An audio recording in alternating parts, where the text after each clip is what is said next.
ओम शांति। ओम शांति। ओम शांति। ओम ओम शांति। शांति। बाबा कह रहे मीठे बच्चे, अभी अपनी खामियां निकालनी है।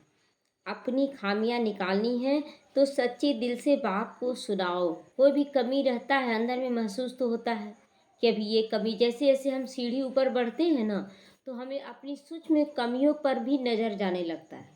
और वो कमी देखिए, जैसे बाहरी कमी होता है, जैसे कुछ भी छोड़ना है ये सब, तो चलो हठ योगी से हम लोग छोड़ देते हैं, लेकिन जो सूक्ष्म कमियां है ना, उसको सूक्ष्म रूप से ही निकालना होता है।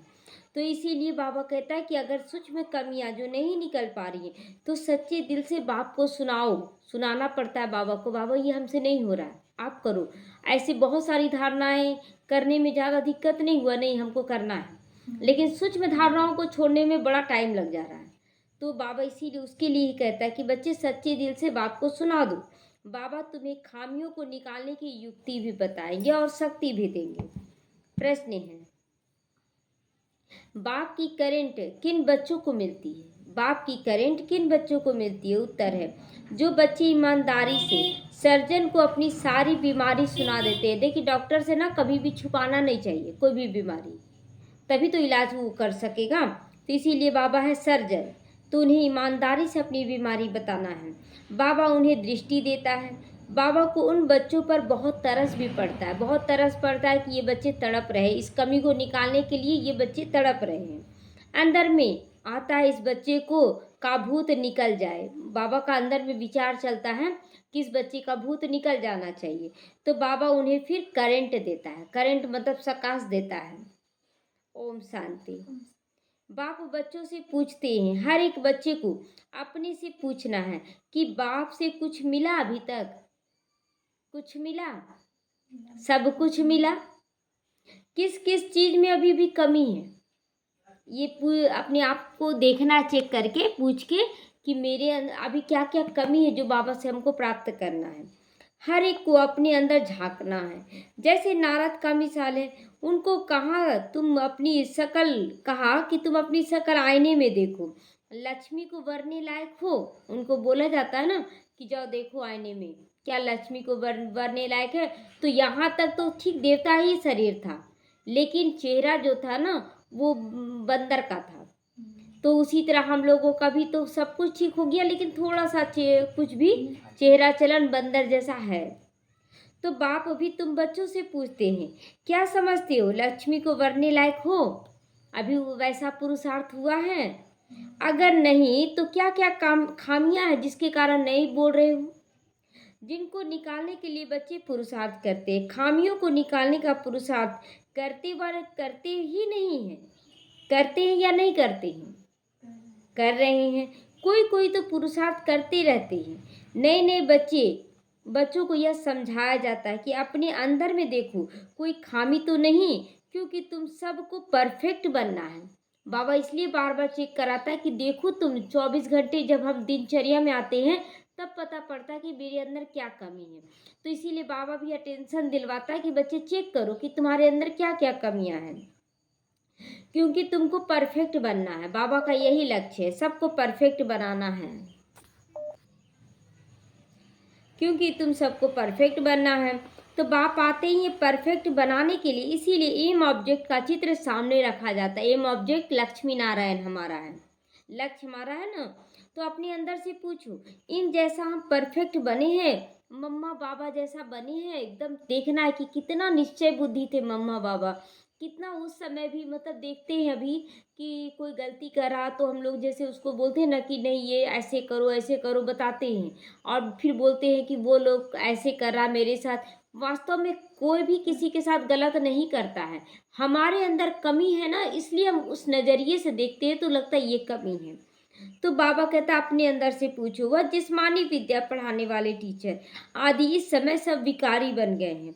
ये लक्ष्मी नारायण संपूर्ण निर्विकारी का सैंपल है। संपूर्ण निर्विकारी का सैंपल एक लक्ष्मी नारायण ही बने हैं। आधा कल्प तुमने इनकी महिमा की है, तो अब अपने से पूछो हमारे में क्या क्या खामियां हैं जिसको निकाल कर हम भी उन्नति को पा सकते हैं। अपनी उन्नति करें, ये चेक करना है कि हम भी उन्नति को पाएं। और बाप को बतावें कि बाबा ये खामी है जो हमसे नहीं निकल रही है, कोई उपाय बताओ। मतलब निकालने का तो उपाय पूरा करना, अगर नहीं निकल रहा तो बाबा को समर्पण करना है। तो बाबा को ये सब कुछ बता देना, और कोई उपाय है तो बताओ बाबा, हमसे ये कमी नहीं निकल रहा, तुम्हारे रहते अगर ये कमी नहीं निकल रहा बाबा, तो फिर हम क्या करें। तो ये सारी बातें बाबा को बता देनी है। बीमारी सर्जन द्वारा ही छूट सकती है। सर्जन है शिव बाबा, आज आज डॉक्टर बन के आया है इन कमियों को भी निकालने के लिए। तो बाबा कहता है, बाबा से बच्चे कहते हैं, बाबा तुम्हारे बिना ये नहीं छूट सकता है। कोई कोई नायाब सर्जन भी होशियार होते हैं, डॉक्टर से कंपाउंडर सीखते हैं, होशियार डॉक्टर बन जाते हैं। तो ईमानदारी से अपनी जांच करो, मेरे में क्या क्या कमियां हैं जिस कारण मैं समझता हूँ यह पद पा सकूंगा। तो ये सब कमी पास नहीं पा सकूंगा, अगर कमी रहेगा तो हम पा नहीं सकेंगे। तो इसीलिए अपने अंदर कुछ एक करना, एकदम ईमानदारी से बाबा को सब कुछ बता देना कि बाबा ये मेरे अंदर कमी, हम ये ऐसा नहीं कर पा रहे, आपका इस श्रीमत का पालन नहीं कर पा रहे, एकदम बाबा से क्लियर बताना है। तो बाप कहेंगे ना कि तुम इन जैसा बन सकते हो। बाबा क्या बोलेगा कि अगर बता रहे हैं यानी कि बनने का चाहत है तब तो बता रहे हैं ना। तो बाबा कहता है तुम ऐसा बन सकते हो। खामियां बताएं तब तो बाबा राय दें। बाबा बोलता है खामी बताओगे तब तो राय देंगे। तो बीमारियां तो बहुत हैं, बहुतों में खामियां भी बहुत है। तो बहुत में क्रोध है, लोभ है, मोह है, अहंकार है, ईर्ष्या है, द्वेष है, झूठ चुगली, बहुत कुछ अभी भी है। मतलब घड़ी घड़ी कुछ ना कुछ, कभी कभी माया ऐसा मजबूर कर देगी कि लगेगा कि नहीं झूठ बोलना जरूरी हो जाता है। तो उन्हें ज्ञान की धारणा नहीं हो सकती है जो कोई को धारणा करा सके। ऐसी धारणा नहीं कर सकते जो दूसरों को भी हम करा सके। तो बाप रोज समझाते, वास्तव में इतनी समझाने की जरूरत ही नहीं दिखती।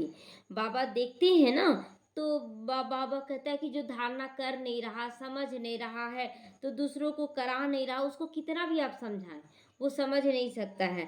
तो मंत्र का अर्थ बाप समझा देते, मंत्र का अर्थ समझा देते, मन मना भाव मंत्र है ना, उसका अर्थ समझा देते। जब तक मन को शुद्ध पवित्र नहीं किया तब तक ये धारणा का कोई वैल्यू नहीं है, क्योंकि आपका मन ही शुद्ध नहीं है। किसी भी आत्मा के लिए गंदे विचार आ रहे हैं, बाहर से धारणा कर लिए तो कभी ना कभी प्रत्यक्ष हो जाएगा। तो बाप तो एक ही है ना, बेहद का बाप को याद करना है और उनसे ये वर्षा पाकर हमको ऐसा बनना है।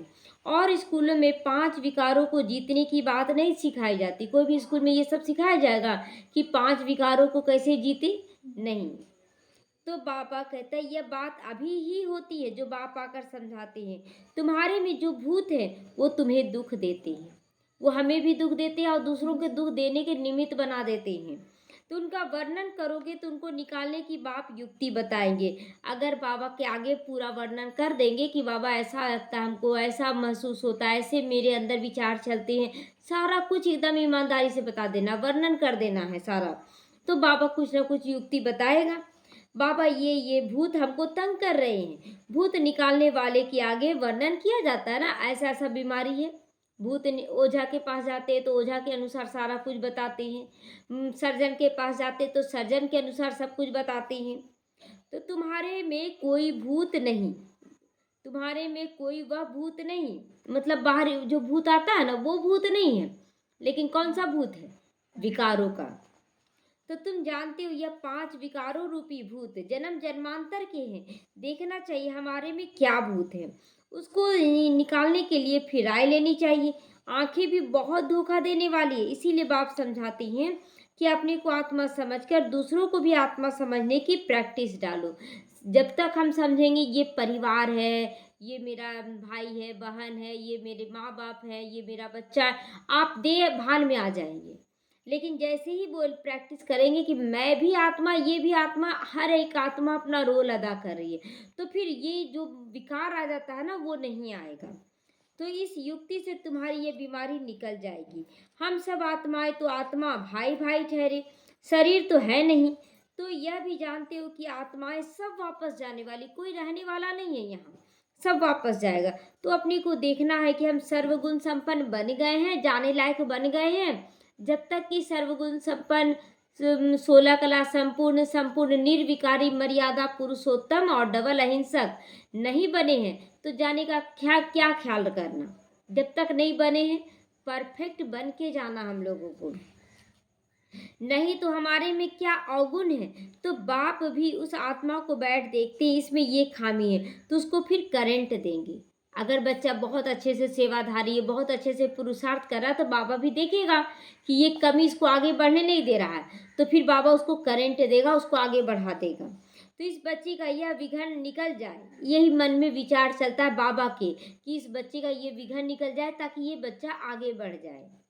तो अगर सर्जन से ही छिपाते रहोगे तो कर क्या सकते हो, फिर कुछ कर सकते हैं नहीं कर सकते हैं। तो तुम अपने अवगुण बताते रहोगे तो बाप भी राय देंगे। जैसे तुम आत्माएं बाप को याद करती हो, बाबा आप कितने मीठे हो, हमको क्या से क्या बना देते हो, ऐसे वर्णन करते हैं बाबा के आगे। तो इसी तरह हम लोगों को ये सब भी वर्णन करना है कि मेरे अंदर कौन सा विकार है। तो बाप को याद करते रहोगे भूत भागते चला जाएगा। कोई ना कोई भूत तो जरूर है सबके अंदर। बाप सर्जन को बताओ, ईमानदारी से बताओ, बाबा हमको इनकी युक्ति बताओ, नहीं तो बहुत घाटा पड़ जाएगा। अगर नहीं बताएंगे तो घाटा पड़ जाएगा। सुनाने से बाप को भी तरस पड़ेगा और वो सकाश देंगे। यह माया के भूत इनको तंग करते हैं। भूतों को भगाने वाला तो एक ही बाप है और कोई भगा नहीं सकता भूतों को। युक्ति से भगाते हैं वो भी समझाया जाता है इन 5 भूतों को भगाओ। फिर भी सब भूत नहीं भागते, कोई में विशेष रहता, कोई में कम, कोई में ज्यादा तो कोई में कम। भूत तो सभी के अंदर अभी है जरूर। तो आप देखते हैं इनमें ये भूत है, दृष्टि देते हैं इस समय अंदर चलता है ना कि इसमें ये भूत है, जैसे दृष्टि दे रहे हैं और वो सामने वाला बता रहा है तो पता पड़ता है कि इसके अंदर ये भूत है, तो वैसा दृष्टि देते हैं कि ये भूत खत्म हो रहा है। तो यह तो बहुत अच्छा बच्चा है और इसमें अच्छे अच्छे गुण भी है, परंतु बोलते कुछ भी नहीं। बाबा बोलेंगे नहीं कि ये बहुत अच्छा बच्चा है, किसको समझा नहीं सकती हैं। माया ने जैसे गला ही बंद कर दिया। बाबा देखता है कि ये बच्चा तो बहुत अच्छा सेवाधारी है, बहुत अच्छा, लेकिन इसका मुंह नहीं खुल रहा है, किसी के आगे कुछ बोल नहीं पा रहा है। तो इनका गला घुट जाए और औरों की सेवा करने लग पड़े। अगर माया ने जैसे गला ही बंद कर दिया है, अगर इनका गला खुल जाए, बाबा भी देखता है कि ये बहुत अच्छा सेवाधारी है, लेकिन अगर इसका गला खुल जाए, बोलने का आ जाए, तो बाबा कहते हैं कि ये बहुत अच्छा सेवा कर सकता है। तो दूसरे दूसरे को सेवा में अपनी सर्विस, शिव बाबा की सर्विस नहीं करते हैं। सेवा में अपनी सर्विस और शिव बाबा की सर्विस नहीं करते हैं। दूसरे दूसरे की सर्विस में अपनी सेवा या शिव बाबा की सेवा नहीं करते। दूसरे दूसरे की सेवा में माना कि जैसे कि घर में परिवार में लटके हुए हैं और घर परिवार में लटक कर सेवा कर रहे हैं, तो उसमें ना अपनी सेवा कर पा रहे हैं और ना ही शिव बाबा की सेवा कर रहे, केवल लौकिकता में फंसे हुए हैं। तो शिव बाबा खुद सेवा करने आए हैं, कहते हैं इन जन्म जन्मांतर के भूतों को भगाओ, नहीं तो फंस पड़ोगे। लौकिकता में ही कर रहे हैं और फंस पे मर पड़े। तो कितना आप सेवा किए, तो ज़्यादा तो सेवा किए नहीं। तो बाप बैठ समझाते, यह भी जानते हो कि झाड़ धीरे धीरे वृद्धि को पाता है। अब सोच रहे हैं आप कि हम सेवा करने जा रहे हैं तो अचानक बहुत ज़्यादा सेवा हो जाए, तो बाबा बोलता नहीं, सेवा भी धीरे धीरे वृद्धि को पाएगा। एक बच्चा, यहाँ तो ऐसा है कि यहाँ का सेवा में 1 बच्चा, 2 बच्चा, 4 बच्चा ऐसे करके बढ़ता है। अचानक सब आ जाए तो फिर 100 साल का संगम युग ही खत्म हो जाए, तो एकदम गुम हो जाते हैं। बाबा कहता है कि पत्ते झड़ते भी रहते हैं। अब देखिए नया पत्ता सृजन किए तो कुछ पत्ता झड़ भी गया पुराना सूख के। तो माया विघन डाल देती है। बैठे बैठे ख्याल बदली हो जाता है। बहुत बच्चों का बैठे बैठे ही बात ये ज्ञान नहीं लेंगे, इससे अच्छा तो पहले जैसा ही थे। तो जैसे सन्यासियों को घृणा आती है ना, एकदम गुम हो जाते हैं, ना कोई कारण ना कोई बातचीत, सन्यासी चले जाते हैं, सन्यास ग्रहण करने एकदम लुप्त हो जाते हैं। तो कनेक्शन तो सबका बाप के साथ है, बच्चे तो नंबर वार है। यह भी बाप को सच बताएं तो यह खामी निकल सकती है और ऊंचा पद पा सकते हैं। मतलब जो अंदर में चल रहा है ब्रह्मा कुमारियों के प्रति या ज्ञान के प्रति, तो बाबा कहता है अगर अच्छे से चलोगे तो वो भी खामी बाबा निकाल देगा। बाप जानते हैं कई न बतलाने के कारण अपने को ही घाटा डालते हैं, इसीलिए बाबा बोलता है ना कि अपना सारा बात बताया करो बाबा के आगे। कितना भी समझाओ परंतु वह काम करने लग पड़ते हैं, वह काम करने लग मतलब किसी को भी बहुत ऐसे बच्चे हैं जिसके अंदर दिख रहा है वो विकार, और उस विकार के लिए अगर समझाया जाए कि आप ये विकार में मत आए, लेकिन बार बार उसी विकार के अंतर्गत आ जाती हैं। तो माया पकड़ लेती है ना जोर से, माया रूपी अजगर है, सबको पेट में डाल ले कर बैठी है, सबको पेट में डाल कर बैठी है। अजगर अजगर बहुत बड़ा होता है ना, तो उसके पेट में मतलब जिंदा बड़ा बड़ा आदमी, पूरा गोटा आदमी ही चला जाएगा और अंदर में बैठ जाता है। तो दुबन में गले तक फंस पड़े रहते हैं, दुबन में गले तक फंस पड़े रहते हैं। बाप कितना समझाते हैं, और कोई बात नहीं, सिर्फ बोलो, दो बाप हैं तुम्हारे, नहीं समझा सकते हो तो कम से कम ये तो बोलो कि तुम्हारे दो बाप हैं। एक लौकिक बाप सदैव मिलता है तुमको, लेकिन एक अलौकिक बाप, पारलौकिक बाप एक है जो इस समय मिलता है, संगम युग पर मिलता है। सतयुग में भी मिलता है तो कलयुग में भी लौकिक बाप मिलता है। ऐसे ही नहीं कि सतयुग में फिर पारलौकिक बाप मिल जाएगा। अगर आप सत्य स्वरूप में हैं तो वहां पर शिव बाबा मिलेगा, मिलेगा सतयुग में? सतयुग में नहीं मिलेगा। पारलौकिक बाप तो एक ही बार आते हैं, पारलौकिक बाप आकर नर्क को स्वर्ग बना देते हैं। उनकी भक्ति मार्ग में कितनी फिर पूजा करते, याद करते हैं। शिव के मंदिर देखो आज बहुत सारे हैं, उनके यादगार में शिव का मंदिर जगह जगह बनाया हुआ है। बच्चे कहते हैं सेवा नहीं है बाबा, सेवा नहीं है, सेवा है कि नहीं? सेवा तो बहुत है।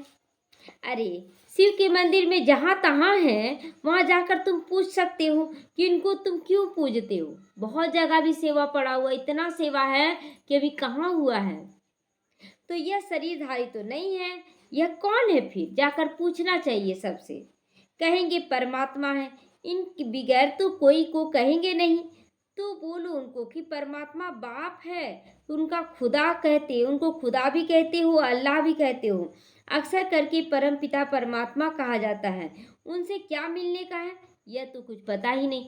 ठीक है वो परमात्मा है तो उनसे क्या मिलता है तो कुछ बता नहीं सकेंगे। तो फिर जब ये पिता है, अगर परमात्मा है, तो फिर कोई और पिता हो नहीं सकता है। परम जैसे शरीर का पिता एक पिता होता है तो एक ही के पास रह ठहरते हैं, उसी तरह जब परमात्मा कह रहे यानी आत्मा का पिता परमात्मा है, तो फिर किसी और से वर्षा मिल नहीं सकता है। तो फिर सबके आगे तुम क्यों गाते हो तमेव माता च पिता? ये सब बात क्लियर करना है। भारत में शिव का नाम बहुत लेते हैं, शिव जयंती त्योहार भी मनाते हैं। कोई को भी समझाना बहुत सहज है। बाप भिन्न भिन्न प्रकार से समझाते तो बहुत रहते हैं। बुद्धि में रखना है, समझाने से पहले बुद्धि में रखना है। तुम किसी के पास जा सकते हो परंतु बहुत ठंडाई से, नम्रता से बात करनी है। बहुत बाबा कहते हैं ना कि बाहर वाले देखिए बहुत सारा शास्त्र पढ़कर हैं, पूजा पाठ करते हैं, उनको बहुत स्थिरता से, बहुत नम्रता से, उनको प्यार से समझाना है, मतलब उनकी भक्ति से उनको समझाना है। तुम्हारे पास तो भारत में बहुत फैला हुआ, तुम्हारा नाम तो भारत में बहुत फैला हुआ है। थोड़ा भी बात करोगे तो झट आप समझ जाएंगे कि ये बीके का ज्ञान है। मतलब अब तो बीके का पूरा चारों तरफ फैल गया ना। तो कहीं भी अगर आत्मा का परिचय देते हैं तो बहुत लोग बोलते हैं आप ओम शांति से आए हैं, बोल देते हैं, तो समझ जाती इस ज्ञान को। गांव आदि तरफ भी बहुत इनोसेंट है, जाकर समझाने बोलता है बाबा कि गांव में इतना मतलब समझते नहीं है। शहर वाले क्या होता है ना कि मोबाइल में टच करते करते ब्रह्मा कुमारी का निकल जाता है, सुन लेते हैं तो बोल देते हैं आप लोग ब्रह्मा कुमारी से आए हैं, लेकिन गांव में ऐसा खुला हुआ नहीं है विचार। तो मंदिरों में जाकर फिर सेवा करना सहज हो जाता है। जहाँ कोई नहीं जानता वहाँ कितना अच्छा लगता है सेवा करने में। तो आओ हम तुमको शिव बाबा की जीवन कहानी सुनाएं। तुम शिव की पूजा करते हो, उनसे क्या तुम मांगते हो? हम तो आपको इनकी पूरी जीवन कहानी ही बता सकते हैं। ऐसे ऐसे करके बाबा बोलता है बोलो।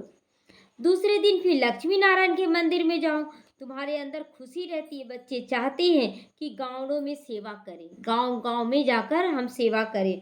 सबको अपनी अपनी समझ है। बाप कहते हैं पहले पहले जाओ शिव मंदिर में। बाबा सबसे पहले शिव बाबा के मंदिर में जाने के लिए कहता है, फिर जाने बोलता है लक्ष्मी नारायण के मंदिर में जाकर पूछो इन्हों को यह वर्षा कैसे मिला, ये कैसे इतना ऊंचा पद पाए लक्ष्मी नारायण। हमको भी ऐसा बनना है, पंडित जी लोग से भी पूछना है। तो आओ तो हम आपको देवी देवताओं के 84 जन्मों की कहानी सुनावें। गांव वालों को भी जगाना है। तुम जाकर प्यार से समझाओगे। तुम आत्मा हो, आत्मा की बात करती है। आत्मा ही बात करती है।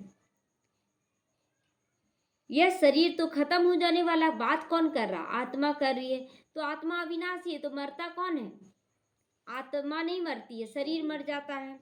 तो अब आत्माओं को पावन बन बाप के पास जाना है। बाप कहते मुझे याद करो, तो सुनने से ही उनको कशिश होगा कि ये सच्चा ज्ञान सुना रहे हैं। जितना तुम देही अभिमानी होंगे उतना तुम्हारे में कशिश आएगी, मतलब वो वाइब्रेशन सामने वाले को खींचेगा। तो अभी इधर इतना इस देह आदि से, पुरानी दुनिया से वैराग्य नहीं आया है, इसीलिए खिंचाव नहीं होता। जैसे हमारे अंदर ही देह अभिमान रहेगा तो हम दूसरों को कैसे खींच पाएंगे? इसलिए बाबा कहता है अभी तुम्हारे अंदर कमी है, पहले उसको ठीक करो। नहीं, तो बाबा कहता है कि अभी पूरा वैराग्य नहीं आया है, इसीलिए तीर नहीं लगता। जब तक हमारे अंदर वैराग्य नहीं आएगा ना, हम किसी को ज्ञान सुनाएंगे तो वो तीर नहीं लगेगा। यह तो जानती हो, यह पुराना चोला छोड़ना है, तो इसमें क्या ममत्व रखना? जब बार बार यही चीज़ बताया जा रहा है, हम लोग समझ भी रहे हैं कि ये पुराना चोला साथ नहीं जाएगा, खत्म हो जाएगा, तो इससे क्या ममत्व रखना? शरीर होते हैं, शरीर में कोई ममत्व नहीं होना चाहिए। शरीर में होते हुए भी शरीर में कोई ममत्व नहीं रखना है। अंदर में यही तात रहे कि हम अब आत्माएं पावन बनकर अपने घर जाएं, यही मतलब तात रहे, मतलब अंदर में चिंतन चलता रहे कि हमको परफेक्ट बनकर, आत्मा बनकर घर जाना है। फिर यह दिल होता है, ऐसे बाबा को कैसे छोड़ दे? ये भी होता है ना कि मतलब ये लगता है, बोलते ना मिलन है जुदाई है। एक तरफ बाबू से जुदाई है और एक तरफ वर से। वर माँ हमारा कौन है? विष्णु कुल में विष्णु स्वरूप से मिलने जा रहे हैं ना, तो विष्णु हमारा वर हो गया उधर। तो जब अगर उधर का चिंतन करते हैं कि हम सतयुग में जाएं अच्छे से, तो इधर शिव बाबा से विदाई लेंगे तब तो उधर जाएंगे। तो ये ख्याल आता है कि ऐसे बाबा को हम कैसे छोड़ दें, तो ऐसे बाबा तो फिर कभी नहीं मिलेगा। तो ऐसे ऐसे ख्याल करने से बाप भी याद आएगा और घर भी याद आएगा, मतलब अपना घर याद आएगा, बाबा याद आएगा। तो अब हम घर जाते हैं, 84 जन्म पूरे हुए। भल दिन में अपना धंधा आदि करो, गृहस्थ व्यवहार में भी रहना है। उसमें रहते हुए तुम्हारी बुद्धि में ये रखो, अपनी बुद्धि में, कि ये सब कुछ खत्म हो जाएगा। किसी में बुद्धि योग लटकाना नहीं है। अभी हमको घर वापस जाना है। बाप ने कहा है गृहस्थ व्यवहार में तो जरूर रहना है। क्यों रहना है? क्योंकि इतने लोगों को तो रहने का स्थान तो मिलेगा नहीं माउंट आबू में, तो नहीं तो कहाँ जाओगे बताओ? कहाँ रहना है? रहना तो अपने घर में ही है।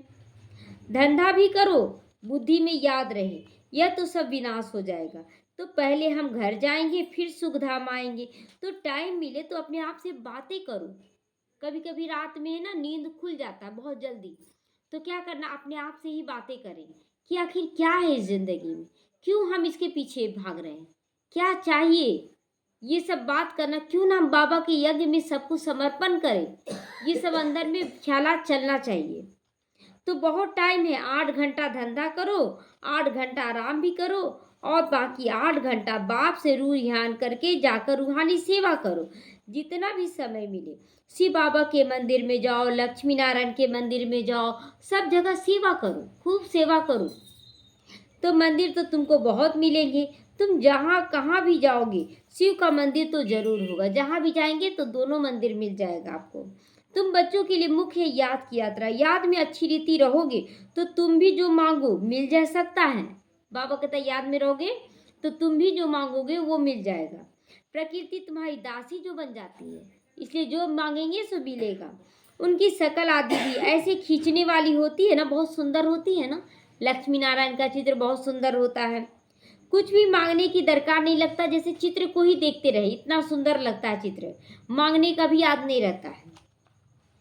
सन्यासों में भी कोई कोई पक्के रहते हैं, बस ऐसे निश्चय में बैठते कि हम ब्रह्म में ही लीन हो जाएंगे, इतना निश्चय से बैठते हैं।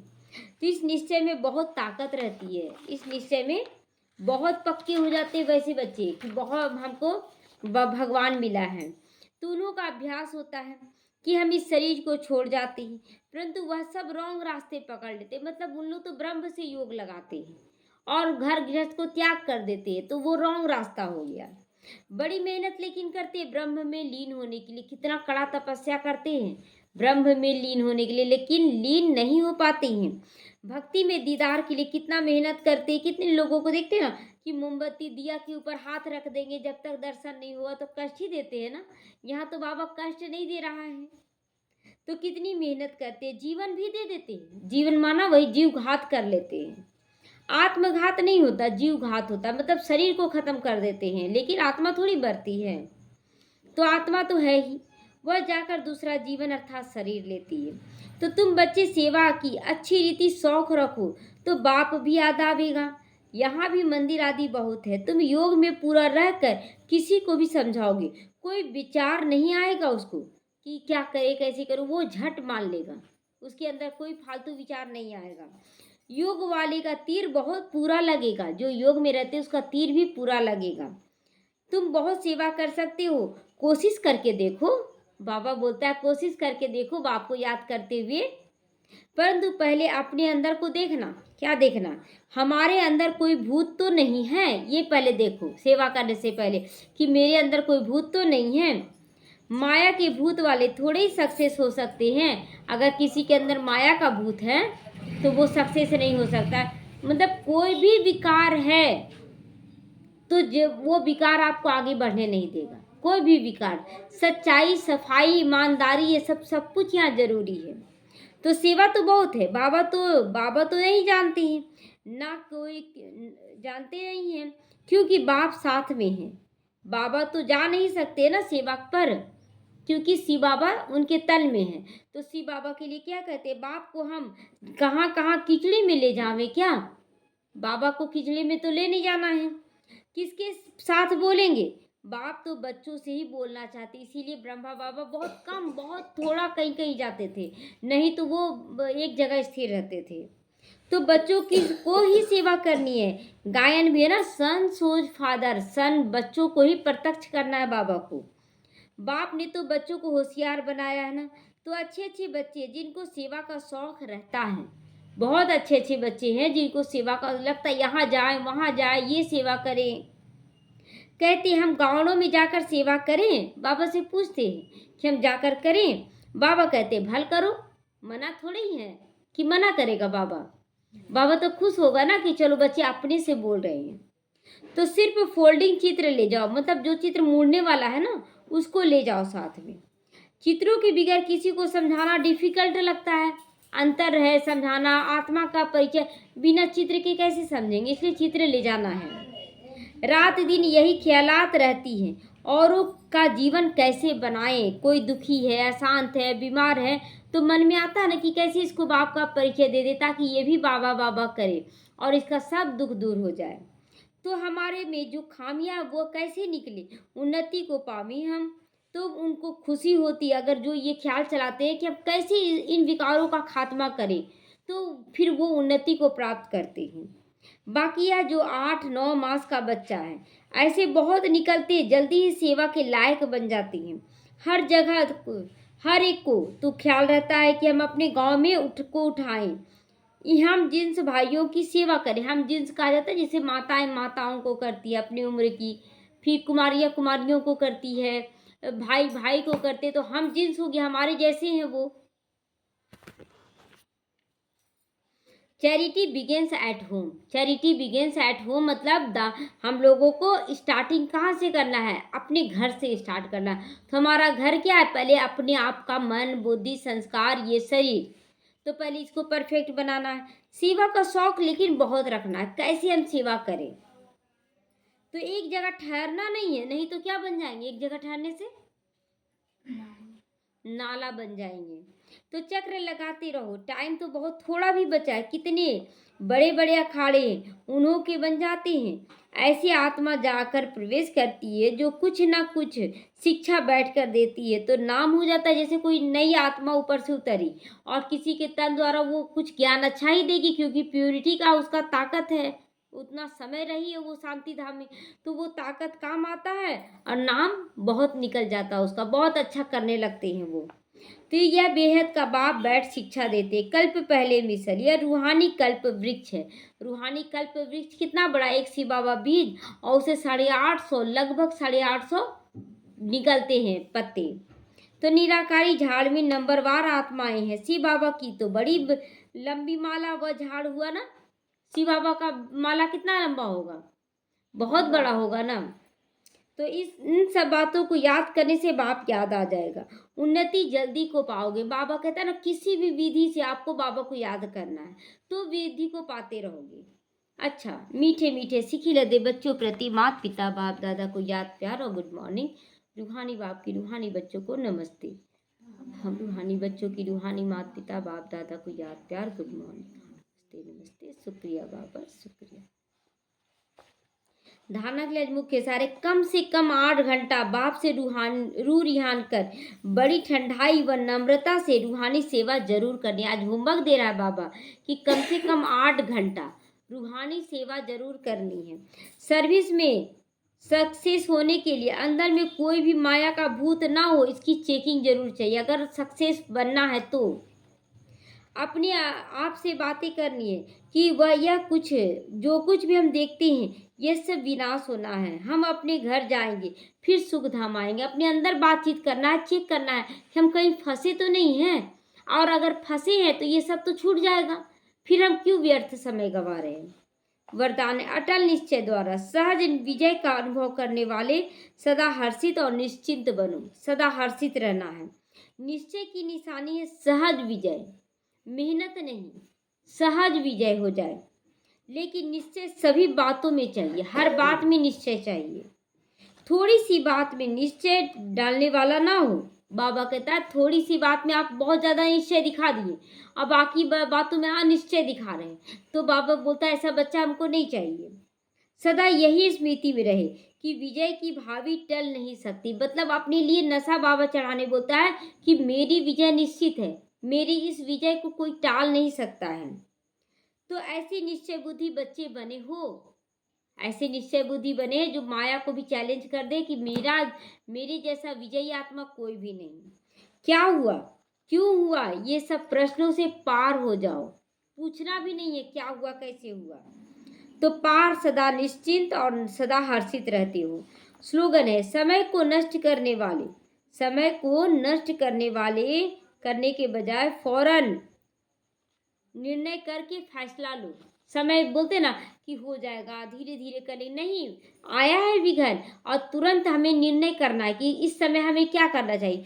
तो क्या हो जाएगा, समय भी बच जाएगा, निर्णय शक्ति भी हो जाएगा, और दूसरा तीसरा चौथा क्या है ना कि हम बाप समान बनने के लिए समाधान स्वरूप जल्दी बन जाएंगे।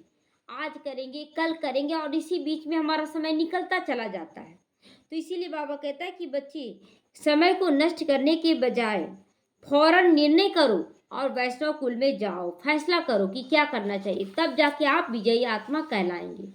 ओम शांति।